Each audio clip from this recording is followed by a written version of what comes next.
Bom dia, pessoal. Esse é o nosso vídeo sobre a Baixa Idade Média, período esse que durou do século XI ao XV. Os integrantes do grupo são Otávio, Leonardo, Henrico, Nicolas e Pedro. O vídeo será dividido em 5 partes: o resumo da Baixa Idade Média, o início das monarquias nacionais e a burguesia, a Peste Negra, a Guerra dos 100 Anos e as Cruzadas.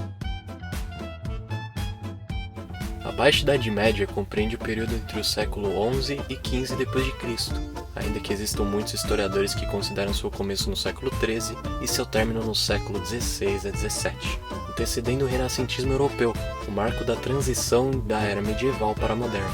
Por volta de 1300, a prosperidade obtida com o sistema feudal na Alta Idade Média chegou ao fim, com uma série de calamidades provocadas pela escassez de alimentos, como na Grande Fome, que durou de 1315 a 1317, e por doenças, como a conhecida Peste Negra, que assolou a Europa de 1347 a 1353. Estes foram apenas os casos mais famosos. Por causa desses dois fatores, a população europeia foi reduzida pela metade, e com essa redução vieram diversas outras crises sociais, políticas e econômicas. Para citar apenas as mais marcantes, temos a famosa Guerra dos 100 Anos, um conflito armado secular entre Inglaterra e França, causado pela tensão política entre os dois países.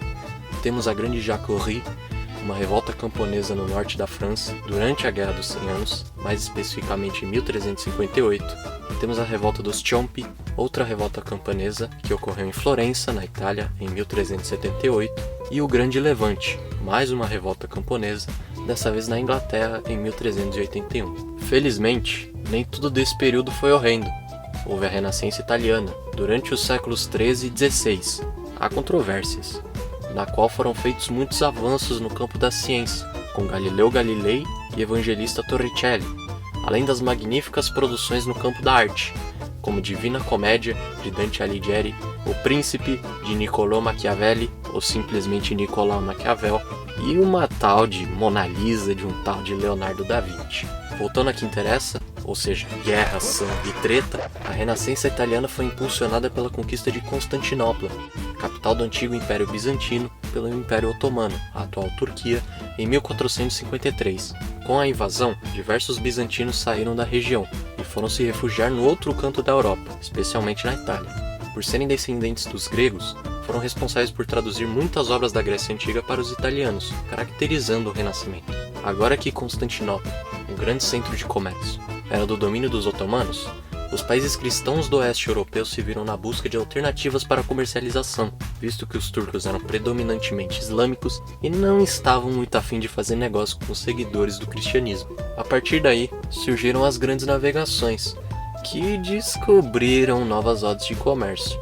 As mais famosas sendo as expedições de Cristóvão Colombo às Américas, de Vasco da Gama às Índias e de Pedro Álvares Cabral ao Brasil.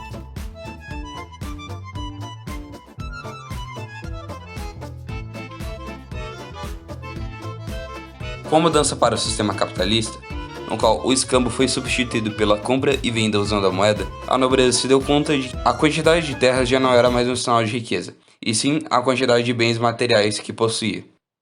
Nas cidades, então foram criadas guildas e corporações de ofícios, onde comerciantes se reuniam para fazer comércio. Essa nova classe de mercadores receberam o nome de burguesia, em que operavam fora da pirâmide social dos feudos, fazendo comércio livremente. A Baixa Idade Média começa com diversos feudos espalhados por toda a Europa. Esse sistema funcionou em algum momento, mas conforme o tempo foi passando, mais problemas foram surgindo. A fome era comum, havia muitos saqueadores em toda parte, além dos pedágios que precisavam ser pagos para se atravessar de um feudo para outro. Esse fator principalmente atrapalhava os burgueses. E ainda outro fator que foi necessário ultrapassar para a criação das monarquias nacionais foram os exércitos nacionais, que eram usados pelo rei para exercer força sobre os feudos e unificar as terras. E a relação necessária da burguesia e da realeza surgiu a partir disso, porque o rei conseguia os recursos necessários para ele montar seu exército, e a burguesia conseguia quebrar os obstáculos colocados pelos feudos em seu comércio. Bem, agora a minha parte eu vou falar sobre a Peste Negra. E a Peste Negra ela foi uma pandemia, que ela deflagrou na Europa no século XIV, provocando uma das maiores baixas populacionais da história do continente. E bem, quando a gente fala de peste bubônica, a gente pensa só em uma, mas na real existem 3 variantes, que é a pneumônica. A doença não tratada afeta o sistema respiratório e, além disso, é a única variante da doença que pode ser transmitida de uma pessoa para outra. Septicêmica, a doença não tratada afeta a circulação sanguínea. E a bubônica, que é a que nós conhecemos, mas afeta o sistema linfático, é a primeira forma de infecção. Bem, o nome da peste ela se dá em referência aos inchaços que se davam nas pessoas que eram chamadas de bubões. E a transmissão ela ocorre pela mordida de pulgas e piolhos que vivem em animais. O caso mais comum era em ratos. E bem, muito se dava esse contato maior com os ratos por causa que as condições higiênicas e o saneamento básico na época eram muito ruins e precários. Isso só contribuía para a proliferação mais rápida da doença, já que a quantidade de lixo presente nas ruas facilitava a proliferação dos ratos. A alta proliferação dos ratos em cidades que não davam para parar, porque ratos eles precisam meio que de quatro fontes de vida, assim, que é o acesso a abrigo, alimento e água. Além disso, a produção desregulada de lixo por algumas pessoas e a adaptação territorial fez com que muitos ratos se estabelecessem na cidade. E como naquela época um dos principais meios de comércio era pelos navios, então as pessoas elas ficavam andando muito de navio e os ratos iam junto. Então a peste bubônica se espalhou por vários lugares na Europa e no começo da Ásia também. Consequências da peste. Bem, com a rápida proliferação da doença, 1 a cada 3 europeus morriam por conta dela. De acordo com historiadores, mais de 70 milhões de pessoas faleceram, o que na época era muito.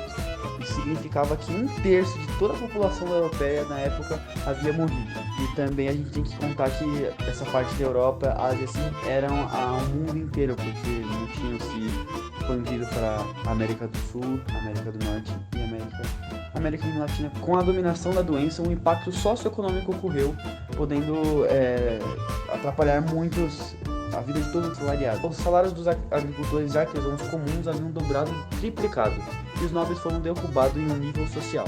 O domínio da igreja sobre a sociedade foi prejudicado e o sistema feudal da Europa ao ocidente estava saindo. A medicina da época. O médico da peste, ele era especializado em só resolver aquilo da peste negra. Como estava tendo bastante, então também tinha um número mais alto de cidades que estavam sempre precisando de médicos. Então eles meio que contratavam para eles darem uma checada e fazer umas recomendações na cidade inteira. Esses médicos eram de segunda categoria, porque quase todos morreram por causa dessa doença e não conseguiam estabelecer direito, né? E esses médicos, eles eram ou jovens ou eles nunca tinham feito nada sobre isso. Podiam até ser considerados de outras áreas. Precisava ser um profissional na saúde que as pessoas já estavam confiando a vida basicamente pela pessoa. Havia muitos casos também e que eles não tinham nenhuma formação médica. Para se ter ideia, algumas das épocas das curas mais populares eram tomar ar fresco, beber água de boa qualidade, colocação de rãs, sanguessugas ou linfonodos, utilização de grande número de chás e ervas, fazer oração e cumprir penitências. Penitência é uma forma de você meio que se punir, né, pro Deus ver que você está sofrendo por ele e ele poder te perdoar.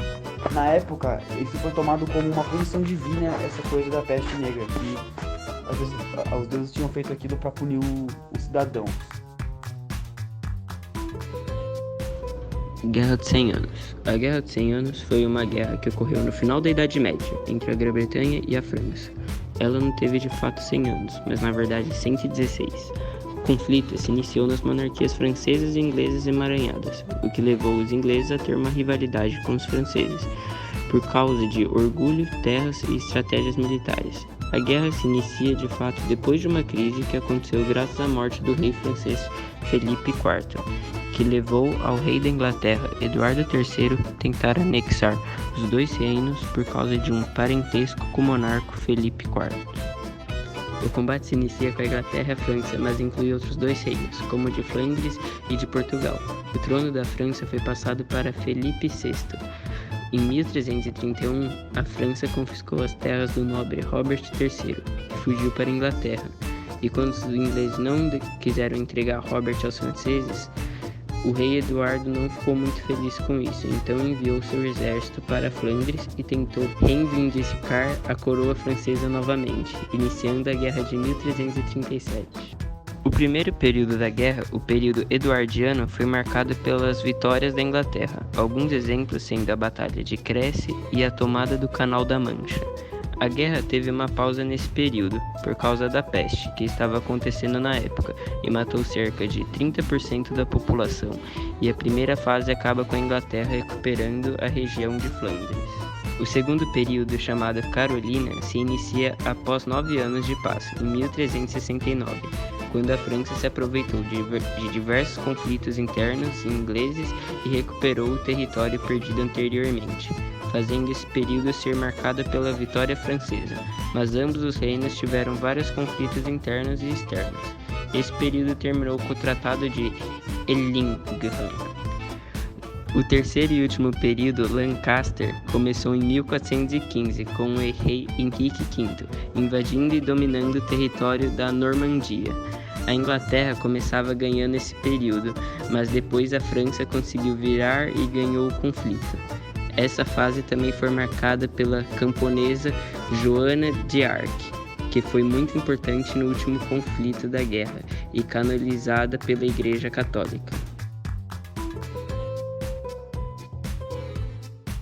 Resumidamente, as cruzadas eram expedições religiosas, militares e pouco econômicas que ocorreram na Europa entre os séculos XI e XIII, de cristãos contra heréticos e muçulmanos.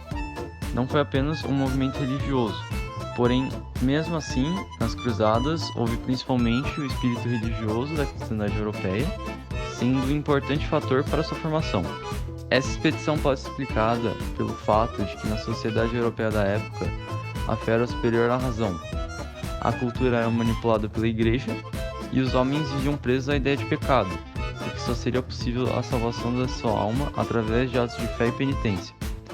Sendo que uma das penitências era a peregrinação a Jerusalém, a Terra Santa, onde Cristo teria supostamente nascido, sofrido e sido enterrado. Bom, os objetivos das cruzadas eram principalmente libertar a Terra Santa das posses turcas, unir as igrejas ocidental e oriental, que estavam separadas desde 1054, dar posse das terras do Oriente aos nobres europeus, ter ao menos acordos entre cidades europeias para um melhor comércio na região do Mediterrâneo e trazer os produtos provenientes do Oriente ao mercado europeu. E, por último, aumentar mais ainda o fervor religioso que houve com a explosão demográfica na Europa naquela época. Por fim, as cruzadas. A primeira cruzada, ou Cruzada dos Nobres, veio a conquistar Jerusalém, onde houve uma grande matança de muçulmanos para a conquista do território. Na região conquistada foram organizados vários reinos com segmentos feudais, os quais se mantiveram até o início do século XII, quando os turcos reconquistaram os reinos e como principal a Terra Santa. A segunda cruzada, pregada por Eugênio III e São Bernardo, teve sua principal causa pela perda do condado de Edessa. Os correspondentes do apelo, dessa vez, foram Luís VII da França e Conrado III do Sacro Império. Na chegada, o exército de Conrado foi massacrado pelos turcos em um momento de repouso. O restante deles se uniu aos franceses e também aos templários. Ainda assim, a cruzada fracassou ao Conrado e Luís VII tentarem atacar Damasco e terem de se retirar por pressão da nobreza. A terceira cruzada, mais conhecida como Cruzada dos Reis, por conta da participação do monarca inglês Ricardo Coração de Leão, o francês Filipe Augusto e o do Sacro Império Romano Germânico Frederico Barba-Ruiva, não muito tarde, a operação a qual eles estavam fazendo fracassou. Ao atravessar a Ásia Menor com sucesso, Frederico Barba-Ruiva se afogou na Cilícia ao tentar atravessar o rio Seller, contando que sua morte representou o fim prático da expedição. A quarta cruzada, muito chamada de Cruzada Comercial, teve como líderes os comerciantes venezianos, que ao invés de invadirem o alvo principal Jerusalém, foram até Constantinopla, que acabou por ser saqueada pelos próprios venezianos. Iniciada em 1217, a Quinta Cruzada, liderada por André II, rei da Hungria, e por Leopoldo VI, duque da Áustria, foi decidido que para a conquista de Jerusalém seria necessária a dominação do Egito antes, uma vez que este controlava esse território. Após a invasão do território egípcio, o sultão lhes ofereceu uma grande quantia de riquezas e a própria Jerusalém em troca da descontinuação da invasão do Egito, mas a proposta foi recusada. Mais tarde, os europeus foram derrotados e forçados a sair do local se quisessem ainda estar vivos.